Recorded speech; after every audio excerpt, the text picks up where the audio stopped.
ಭಾಗಮಂಡಲ ತ್ರಿವೇಣಿ ಸಂಗಮ ಸಂಪೂರ್ಣ ಜಲಾವೃತಗೊಂಡಿದೆ. ನೋಡಿ, ನಾಪಗೋಡು ರಸ್ತೆ ಪೂರ್ಣ ಪ್ರಮಾಣದಲ್ಲಿ ಬ್ಲಾಕ್ ಆಗಿದೆ. ಹಾಗೆ ಭಾಗಮಂಡಲ ಮಡಿಕೇರಿ ರಸ್ತೆಗೆ ನೀರು ಹತ್ತಿರೋದ್ರಿಂದ ಕೆಳಗೆ ರಸ್ತೆಯನ್ನು ಸಂಪೂರ್ಣವಾಗಿ ಬಂದ್ ಮಾಡಿದ್ದಾರೆ ಆರಕ್ಷಕ ಠಾಣೆಯವರು.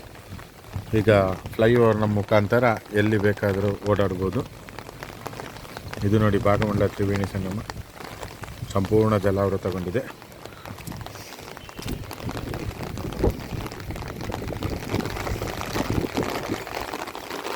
ಈ ಕಡೆ ನೋಡಿ, ದೇವಸ್ಥಾನದ ಮುಂಭಾಗದಲ್ಲಿ ನೀರು ಬಂದಿದೆ. ರೋಡಿಗೆ ನೀರು ಬಂದಿದೆ. ಇಲ್ಲಿ ನೋಡಿ, ಸಂಗಮದ ದೇವಸ್ಥಾನದ ಮುಂಭಾಗದಲ್ಲಿ ನೀರು. ಅಲ್ಲೋಡಿ, ಮಡಿಕೇರಿ ರಸ್ತೆ ಮೇಲೆ ನೀರು ಹರಿತಾ ಇದೆ. ಪಾಸಿಂಗಲ್ಲಿದೆ ಮಡಿಕೇರಿ ರಸ್ತೆ ಮೇಲೆ ನೀರು, ಅದಕ್ಕೆ ಫುಲ್ ಬಂದ್ ಮಾಡಿಬಿಟ್ಟಿದೆ.